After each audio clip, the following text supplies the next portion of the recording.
Hello world, welcome, I am your host Mr. Stag. The name Apple today evokes images of sleek design and immense financial success, yet this perception masks a turbulent past. There was a time when Apple's very survival hung precariously in the balance. Imagine 1997. Apple was on the verge of collapse, reportedly just 90 days away from bankruptcy. Years of unfocused product strategies had diluted its brand. The company seemed to have lost its innovative spirit. It was a ship adrift in a stormy sea.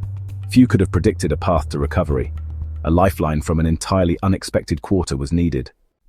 In the fiercely competitive world of technology, rivals are rarely seen as saviors. The relationship between Apple and Microsoft had always been complex. The stage for this dramatic intervention was the Macworld Expo in Boston, August 1997. A giant image of Bill Gates, Microsoft's CEO, appeared on the screen. He announced that Microsoft would invest $150 million in Apple. This was not an act of charity, but a strategic move. For Microsoft, a bankrupt Apple could have led to antitrust concerns. It bought Apple something invaluable: time and credibility. This unexpected alliance marked a critical turning point, and ultimately of leading it towards an unprecedented era. The lifeline had been thrown. Steve Jobs was a unique force. He was adopted and raised in Mountain View, California. Electronics and purposeful design captivated him from an early age. Reed College in Oregon was a brief academic stop. He famously dropped out, yet he lingered to audit classes that truly interested him, like calligraphy. This specific choice would profoundly shape the beautiful fonts of future Macintosh computers. A spiritual journey to India followed. So did an impactful stint working at the pioneering video game company Atari. His path was consistently unconventional, always restless. Steve Wozniak, often known as Woz, was the engineering genius. He was quiet, he was brilliant. His father, an accomplished engineer himself, nurtured Woz's innate talent. Woz loved building complex electronic circuits. He could design and construct entire computers from scratch, often with limited resources. He briefly studied at the prestigious UC Berkeley. His true passion lay in pursuing his own innovative designs. He dreamed of making computers available for everyone, affordable, accessible. That was his guiding principle, his core motivation. The two Steves eventually met. A mutual friend, Bill Fernandez, introduced them. The year was 1971. Jobs was still a teenager in high school. Wozniak was a few years older, already working. Their shared fascination with electronics immediately bonded them. They also shared a mischievous sense of humor, enjoying elaborate pranks. Their personalities differed greatly. Jobs was the intense visionary, the charismatic showman. Wozniak was the gentle, introverted builder. But their skills complemented each other perfectly. A powerful, world-changing duo was unknowingly forming. The Homebrew Computer Club was a key catalyst in this era. It was an influential Bay Area group. Enthusiastic tech hobbyists and budding engineers regularly met there. Wozniak was a devoted attendee and an active participant. He would proudly demonstrate his latest electronic creations to the appreciative members. He loved its collaborative and innovative spirit. Jobs also attended some meetings, but with a different perspective. He saw more than just a hobbyist's passion.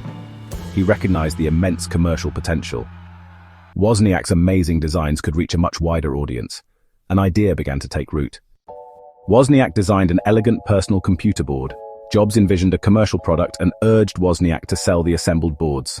In 1976, Apple Computer Company was founded in Jobs' family garage in Los Altos, California. The initial founders were Steve Jobs and Steve Wozniak, briefly joined by Ronald Wayne. The Apple I, Wozniak's creation, was a pre-assembled motherboard aimed at electronics hobbyists. Jobs found their first customer, Paul Terrell of the Byte Shop, who ordered 50 units. This provided essential capital and validation. Their dream was taking shape. The Apple I proved their concept. It was a successful start, but Wozniak was already aiming significantly higher. He envisioned a far more advanced and integrated machine. The Apple II was conceived to be a complete system, and it would be genuinely user-friendly for everyone, not just for skilled engineers or dedicated hobbyists. This, honestly, represented a huge leap forward in personal computing. Wozniak's exceptional engineering genius was on full display in its design. His technical masterpiece was steadily emerging, ready to make its debut. The Apple II boasted truly amazing features for its time. The inclusion of vibrant color graphics was revolutionary. No other mass-market computer offered such a visual experience. It also had built-in sound capabilities, adding another dimension. It came with the basic programming language integrated right into its ROM. Crucially, it featured an open architecture with multiple expansion slots, making it incredibly flexible and adaptable. Users could easily add cards for printers, disk drives, or modems. This inherent expandability was a key factor in its widespread and lasting success. The Apple II officially debuted in April of 1977, and it was an immediate and resounding sensation. Jobs had insisted on a sleek, thoughtfully designed plastic case. It was friendly, approachable, and aesthetically pleasing. It looked perfectly at home on a desk in a house, or in a classroom, or a small business office. Then, VisiCalc, the first electronic spreadsheet program, arrived. It swiftly became the Apple II's killer application. This single piece of software dramatically drove computer sales. Businesses quickly recognized its immense value. The success of the Apple II changed everything for the young company. It effectively made personal computing a mainstream phenomenon. The machine itself became a beloved cultural icon of the late 1970s and 80s. Apple Computer, the company, grew at an incredibly rapid pace. In December of 1980, Apple went public. Its initial public offering was a massive financial success. It created more instant millionaires than any IPO before it. Apple was no longer just a promising garage startup. It had firmly established itself as a major, influential force in the burgeoning technology industry. In the early 80s, Apple buzzed with energy as Steve Jobs poured his heart into the Macintosh, envisioned as a machine to fundamentally change everything. Jobs declared it would be insanely great, remarkably friendly and intuitive, a personal computer for the rest of us. The world glimpsed the Macintosh during Super Bowl XVIII with a cinematic commercial. Launched on January 24, 1984, the Macintosh introduced the graphical user interface, charming icons, and the mouse. However, this innovation came at a considerable financial price, limiting its initial market reach and creating challenges for Apple. Internal dynamics at Apple grew increasingly tense as John Sculley, recruited from Pepsi, held a different vision for Apple's future. Sculley prioritized stability, while Jobs remained the restless innovator. Their relationship frayed under the weight of differing philosophies, leading to a power struggle. In May 1985, Jobs was stripped of his responsibilities, effectively pushed out of Apple. He founded Next Inc., while Apple, under Sculley, continued its journey, but many felt it began to lose its creative spark. After leaving Apple, Steve Jobs acquired Lucasfilm's computer graphics group. He saw immense potential in their digital imagery. In 1986, Pixar was born. Initially focused on high-end hardware like the Pixar image computer, the company struggled. A small animation department, led by John Lasseter, began creating short films to showcase their tech. Shorts like Luxo Jr. gained acclaim, sparking a realization. Pixar's future lay in storytelling, not hardware. This led to a risky but promising shift towards becoming a full-fledged animation studio. Pixar partnered with Disney to produce the world's first entirely computer-animated feature film, Toy Story. Released in 1995, it was an immediate, revolutionary success, garnering critical acclaim. Pixar, once a struggling hardware company, was catapulted into the global spotlight. In 2006, Disney acquired Pixar for $7.4 billion in stock, making Steve Jobs Disney's largest shareholder. Concurrently, Jobs led Next Inc. Though its computers failed commercially, Next developed the advanced NextStep operating system. Acquired by Apple, NextStep became the foundation for Mac OS X, powering Apple's resurgence. With Steve Jobs gone, Apple began to lose its way. The clear vision blurred, and the unique spark dimmed. John Sculley, Michael Spindler, and Gil Amelio each took the helm, bringing shifting strategies that created instability. Product missteps, like the Apple Newton, became infamous. Meanwhile, Microsoft's Windows dominated the PC market. Apple's market share declined, leaving it looking like a niche player. Apple's market share eroded, leading to devastating financial consequences. Profits shrank, turning into significant losses. The company, once flush with cash, burned through its reserves at an unsustainable pace. Quarter after quarter, the financial news grew grimmer, accelerating into a dangerous spiral. By early 1997, Apple's situation was critical. The company was bleeding cash, its stock price collapsed, and bankruptcy loomed. The once mighty innovator teetered on the brink of collapse, desperately seeking a lifeline. The stage was set for a dramatic intervention or an ignominious end. Apple was failing. Reserves dwindled, market share shrunk, and desperation filled Cupertino headquarters. At Macworld 1997, Steve Jobs revealed a shocking twist. Bill Gates, via satellite, announced Microsoft's $150 million investment in Apple. The crowd reacted with disbelief. The deal ensured Microsoft Office would be available on Macs for 5 years. Microsoft's motives weren't charity. Preventing Apple's collapse averted antitrust scrutiny. For Apple, it was a lifeline, a chance to survive. The Microsoft investment acted as an immediate stimulant for Apple. It sent a signal to the nervous financial markets that Apple was not yet defeated. This provided Apple with critical breathing room, both financially and psychologically. The threat of bankruptcy began to slowly recede, replaced by a fragile sliver of hope. Steve Jobs, back in a leadership role, seized this opportunity. Jobs knew how to leverage this moment, from which to launch Apple's improbable comeback. Jobs wasted no time implementing drastic changes to streamline operations. He reduced Apple's computer models to just a handful of core products. His objective was to strip Apple down to its essentials, to rediscover its soul. This laid the groundwork for Apple's future. But a spark had been reignited. The focus returned to creating products that would once again inspire and delight users. With Steve Jobs at the helm, Apple was poised for its next act, rediscovering its focus on innovation. Music was key. Apple saw people ripping CDs and wanting portable music. Apple aimed to create something special, integrating hardware, software, and user experience. Existing MP3 players were unsatisfying, bulky, with limited storage and clunky interfaces. There was a gap in the market for enjoying digital music on the go. Apple embarked on a secret project to build its own digital music player. The core principles were simplicity and ease of use. The breakthrough was a compact hard drive holding 1,000 songs, with a scroll wheel for navigation.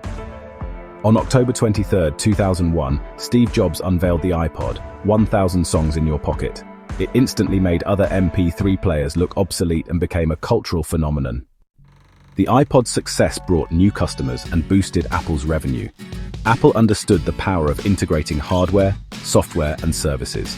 iTunes was the bridge between computer and iPod, simplifying music library management. Facing piracy challenges, with services like Napster decimating CD sales, the music industry was in turmoil. In 2003, Apple launched the iTunes Music Store, a revolutionary move offering a vast catalog at 99 cents a song. The iTunes Music Store was an instant success, transforming the music industry and cementing the iPod's dominance. The iTunes model paved the way for digital distribution of other media, setting a new standard for online content sales. After conquering digital music with the iPod and iTunes, Apple's ambition grew. Steve Jobs sought to disrupt mobile phones, frustrated with their clunky keyboards, small screens, and complicated software.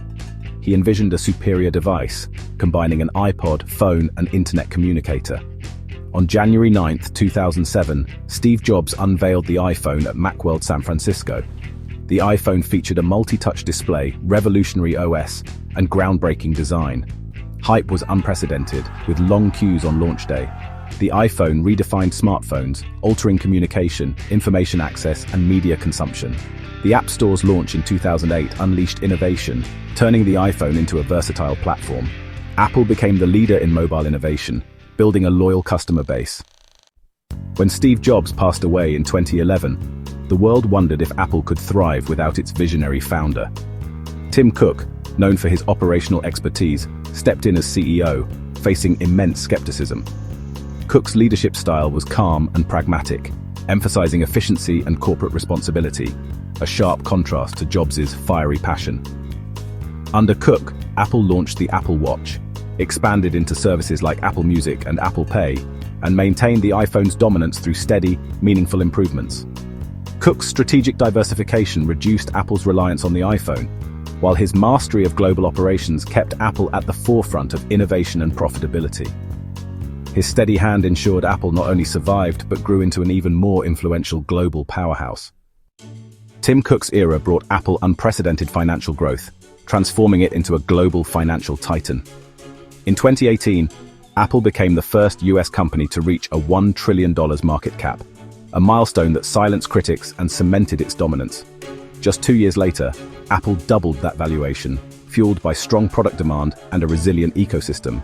By 2022, Apple briefly touched a $3 trillion valuation, the highest in history. This staggering growth reflected investor confidence in Apple's innovation and expansion into new frontiers. Cook's leadership redefined what was possible, making Apple a symbol of enduring value and vision. Imagine investing $1,000 in Apple's 1980 IPO, securing about 45 shares. Through decades of stock splits and Apple's rollercoaster journey, early triumphs, near bankruptcy, and Jobs' dramatic return, holding those shares required remarkable patience. Many would have sold during tough times, but those who held on witnessed Apple's transformation from struggling startup to tech giant. The emotional ride was intense, but the lesson is clear. Conviction and patience can yield extraordinary rewards. Apple's story is a testament to the power of long-term investing in visionary companies.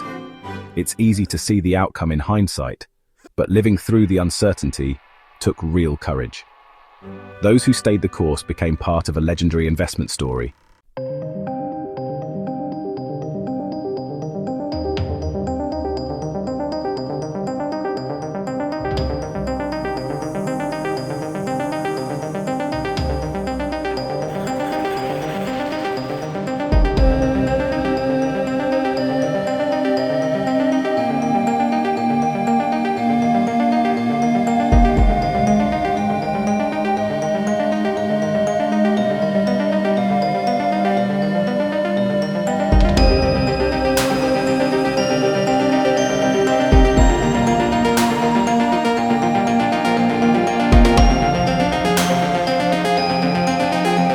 Is more than corporate history. It's a modern epic of innovation, resilience, and cultural impact. From a garage startup to a $3 trillion company, Apple redefined entire industries: personal computing, music, and mobile communication. Its devotion to design and user experience, championed by Steve Jobs, fused art with technology and created deep emotional connections with users. Apple's influence extends beyond products, shaping global aesthetics and inspiring fierce loyalty. The brand has become a cultural phenomenon, symbolizing creativity and the courage to think different. Apple's journey inspires entrepreneurs and dreamers, proving that progress is driven by vision and relentless pursuit of excellence. Its legacy is not just technological or financial, it's profoundly cultural, shaping how we imagine the future. Apple's story offers enduring lessons, highlighting the power of unwavering vision and tenacious resilience. Steve Jobs' return to Apple stands as a masterclass in crisis leadership. Adaptability and the courage to make difficult decisions are vital. The capacity to pivot and learn from failures is key, as is daring to innovate relentlessly. The Think Different campaign encapsulated a core operational philosophy: create new markets. The Apple story is profoundly human, defined by the passions of the individuals who built it. Apple's focus has always been on how technology can empower individuals through human-centric design. Apple's journey offers timeless inspiration, from garage dream to global juggernaut, from Gates' lifeline to trillion-dollar triumph. Apple redefined technology, business, and culture. Thanks for watching. If you enjoyed this origin story, be sure to like, comment, and subscribe to Stag Research, your go-to channel for business deep dives and founder legacies. Got a hot take on Apple's future? Drop it in the comments. Mr. Stager, logging off.